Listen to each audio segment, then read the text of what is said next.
નમસ્કાર વિદ્યાર્થી મિત્રો, welcome to YouTube channel Ramesh Kaila.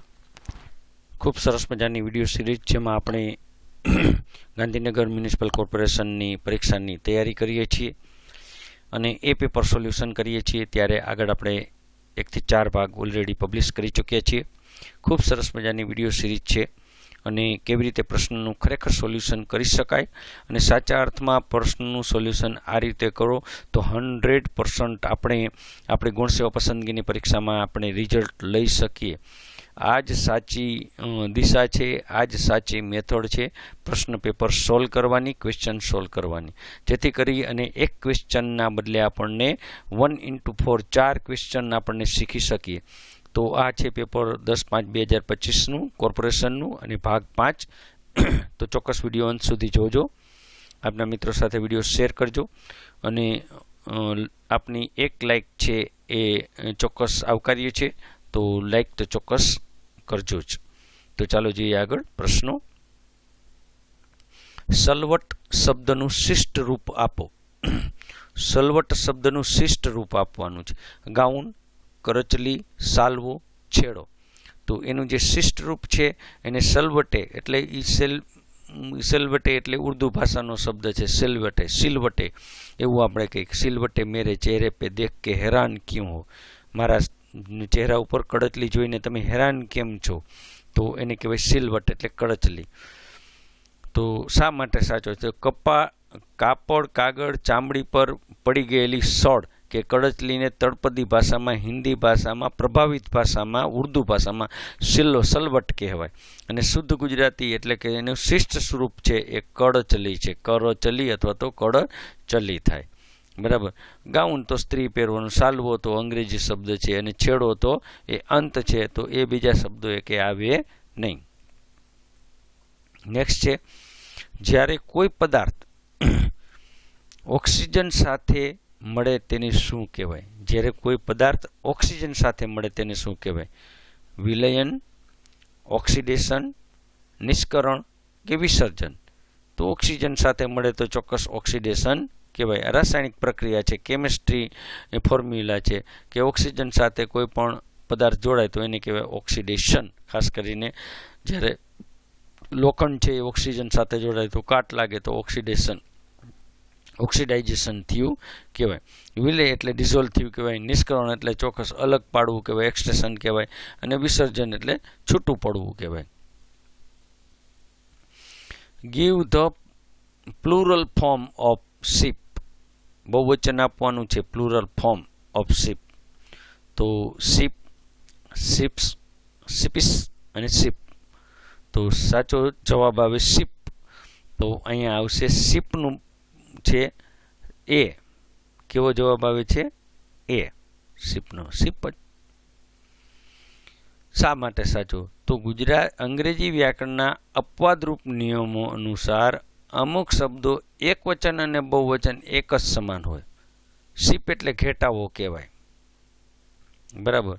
Ship એટલે ઘેટું થાય. બહુવચન પણ શિપ જ થાય, એમાં શિપ્સ લાગે નહીં.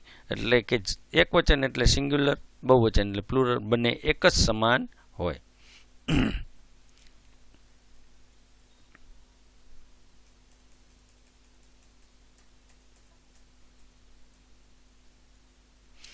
પોર્ટુગીઝ એટલે ફિરંગીઓ એ તે સમયે ગુજરાતમાં હાલના કેન્દ્ર શાસિત પ્રદેશના એવા કયા શહેરને પોતાનું મથક બનાવ્યું? પોર્ટુગીઝોએ જે તે સમયે ગુજરાતના અને હાલના જે કેન્દ્ર શાસિત છે પ્રદેશ છે એમાં કયા શહેરમાં એને પોતાનું મથક બનાવ્યું હતું, હેડક્વાર્ટર બનાવ્યું હતું?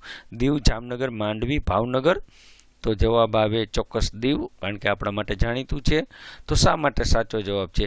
તો ઇતિહાસ મુજબ પોર્ટુગીઝોએ 16મી સદીમાં ગુજરાતના સુલતાન બહાદુર શાહ પાસેથી દીવનો કબજો મેળવી પોતાનો મજબૂત કિલ્લો અને વેપારી મથક બનાવ્યું હતું. અને હાલ છે દીવ છે એ કેન્દ્ર શાસિત પ્રદેશ છે. જામનગર કેમ નથી? તો જામનગર એ સૌરાષ્ટ્રનું એક દેશી રજવાડું હતું જેને આપણે નવાનગર કહીએ. પોર્ટુગીઝ સાથે કોઈ પણ સંપર્ક નથી. માંડવી તો કચ્છનું મહત્વનું બંદર છે. ભાવનગર તો ગોહિલવાડનું એક મોટું દેશી રજવાડું હતું.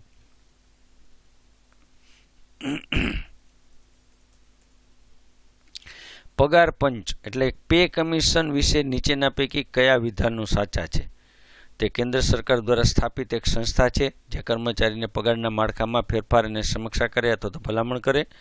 પગાર પંચની રચના નાણાં વિભાગ અથવા તો નાણાં મંત્રાલય ઠરાવે. સામાન્ય રીતે દર 10 વર્ષે પગાર પંચની રચના કરવામાં આવે. પ્રથમ પગાર પંચ વર્ષ 1946માં સ્થાપવામાં આવ્યું હતું. Pay commission. તો અહીંયા માત્ર 1 અને 2 અને 4 સાચા છે, માત્ર 1, 2 અને 3 સાચા છે, માત્ર 1 અને 2 સાચું છે, 1, 2, 3 ને 4 બધાય આવે. તો સાચો જવાબ આવે 1, 2, 3, 4 બધું જ. 4 જવાબ સાચા છે, કારણ કે ચારેય વિધાનો છે એ ઐતિહાસિક વહીવટી 100% સાચા છે. નાણાં મંત્રાલય હેઠળ આવે, દર 10 વર્ષે રચાય, પ્રથમ પગાર પંચ 46માં થયું હતું, બરાબર, અને 4 વસ્તુ છે એ આપણી સાચી છે. તો હવે આવશે તાર્કિક પ્રશ્ન, અને એ પ્રશ્ન છે કે PQRS ક્રમમાં 4 મહિના છે. PQRS એ ક્રમમાં 4 મહિના છે. S 29 દિવસનો છે, 29 દિવસનો મહિનો છે. તો P કયો મહિનો દર્શાવે છે? PQRS ક્રમમાં 4 મહિના છે. સાંભળજો, ક્રમમાં છે. S છે એ આપણને કેટલા દિવસ બતાવે છે? 29 દિવસ બતાવે. તો P છે એ કયો મહિનો હોય? પહેલો મહિનો છે એ કયો મહિનો હોય? તો સાચો જવાબ આવે નવેમ્બર, જાન્યુઆરી, ડિસેમ્બર, ફેબ્રુઆરી. તો સાચો જવાબ આવે નવેમ્બર. શા માટે સાચો જવાબ આવે? તો કેલેન્ડર મુજબ માત્ર એક જ મહિનો એવો છે કે જે 29 દિવસનો હોય, અને લીપ વર્ષમાં એ છે ફેબ્રુઆરીનો મહિનો. જો S ફેબ્રુઆરીનો મહિનો હોય તો તેની આગળ ઊંધા ક્રમમાં R છે એ જાન્યુઆરી થાય, Q છે એ ડિસેમ્બર થાય, P છે એ નવેમ્બર થાય. માટે P છે એ નવેમ્બર મહિનો દર્શાવે. રેડી. નેક્સ્ટ છે, મુંબઈમાં પ્લેગની મહામારી ક્યારે ફેલાઈ હતી? 1857, 1896, 1918, 1947. તો સાચો જવાબ આવે 1896.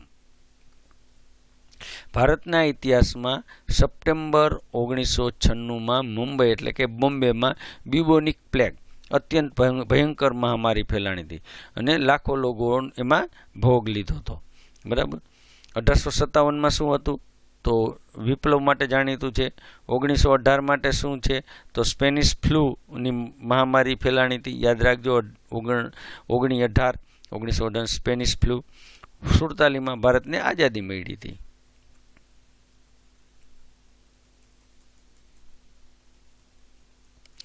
સિફિલિસ કયો રોગ? સિફિલિસ રોગ છે એ કયા બેક્ટેરિયાથી થાય? તો પાછું ફરીને એક વખત આપણને આ પ્રશ્ન ઓલરેડી નાઇજેરિયા ગોનોરિયા પૂછાણો હતો. Nigeria gonorrhoea, salmonella typhi, ટ્રેપોનેમા pallidum, તે કોર્ન બેક્ટેરિયમ ડિપ્થેરી. તો આવે સિફિલિસ.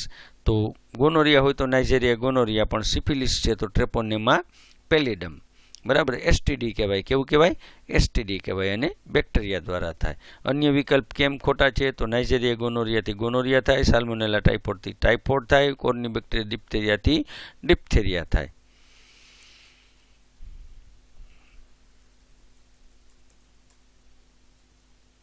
દૂધની શુદ્ધતા ચકાસવા માટે લેક્ટોમીટરનો ઉપયોગ શું માપવામાં થાય?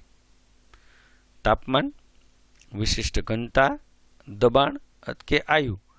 તો લેક્ટોમીટર શું માપે? વિશિષ્ટ ઘનતા માપે. અને કયા નિયમ ઉપર આધાર રાખે? તો આર્કિમિડીઝના નિયમ ઉપર આધાર રાખે. દૂધની સ્પેસિફિક ગ્રેવિટી કહેવાય. વિશિષ્ટ ઘનતા માપે, જેનાથી દૂધમાં ભેળસેળ થઈ છે કે નહીં એનો આપણને ખ્યાલ આવી જાય. તાપમાન માટે થર્મોમીટર હોય, દબાણ માટે બેરોમીટર હોય, અને આયુ માપવા માટે લેક્ટોમીટરથી મપાય નહીં. નેક્સ્ટ પાછો ફેઝવાળો પ્રશ્ન ફરીને પાછો આવ્યો છે, અને આગળ પણ એવા ક્વેશ્ચન પૂછાણા. The select the single word of the following phrase.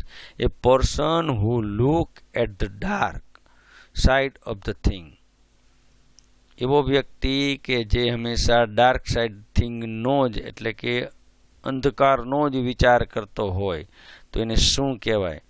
તો સ્પેન્ડથ્રિફ્ટ, ઓપ્ટિમિસ્ટ, પેસિમિસ્ટ અને હાઇપોક્રાઇટ, તો એનો સાચો જવાબ આવે પેસિમિસ્ટ કહેવાય. કેવો કહેવાય? પેસિમિસ્ટ એટલે નિરાશાવાદી. અંગ્રેજીમાં શું કહેવાય? પેસિમિસ્ટ કહેવાય. ગુજરાતીમાં એને નિરાશાવાદી. એનો અર્થ એવું થાય કે વ્યક્તિ હંમેશા દરેક બાબતમાં માત્ર નકારાત્મક એટલે કે ડાર્ક સાઈડ વિચારતો હોય તો એને કહેવાય પેસિમિસ્ટ. બીજા કેમ ખોટા છે? તો સ્પેન્ડથ્રિફ્ટ છે. સ્પેન્ડથ્રિફ્ટ એટલે ઉડાવ વ્યક્તિ કહેવાય. ખૂબ ખર્ચ કરતી હોય તો સ્પેન્ડથ્રિફ્ટ કહેવાય. ઓપ્ટિમિસ્ટ તો એ આશાવાદી કહેવાય, ઓપ્ટિમિસ્ટ કહેવાય. એ પેસિમિસ્ટનો વિરોધી શબ્દ છે. હાઇપોક્રિસ્ટ એટલે ઢોંગી કહેવાય. કેવો કહેવાય? હાઇપોક્રિસ્ટ એટલે ઢોંગી કહેવાય, પાખંડી વ્યક્તિ કહેવાય. તો મિત્રો, આવા ઘણા બધા પ્રશ્નો આપણે આગળ પણ જોવા છે અને આગળ ભાગે 6માં આપણે સરસ મજાના પ્રશ્નો જોશું. તો આપણા મિત્રો સાથે વિડીયો ચોક્કસ શેર કરજો, લાઇક કરજો અને ચોક્કસ માસ્ટરમાઇન્ડ એજ્યુ એપને ડાઉનલોડ કરજો. કારણ કે માસ્ટરમાઇન્ડ એજ્યુ એપ એ તમારા જે પરીક્ષાનો સાચો સાથી છે. તો ચોક્કસ આ સાહિત્યમાં આપણને બધું જ મળી રહે તો ચોક્કસ ડાઉનલોડ કરો અને ચોક્કસ વિડીયોને લાઇક કરો. ખૂબ ખૂબ આભાર. ધન્યવાદ.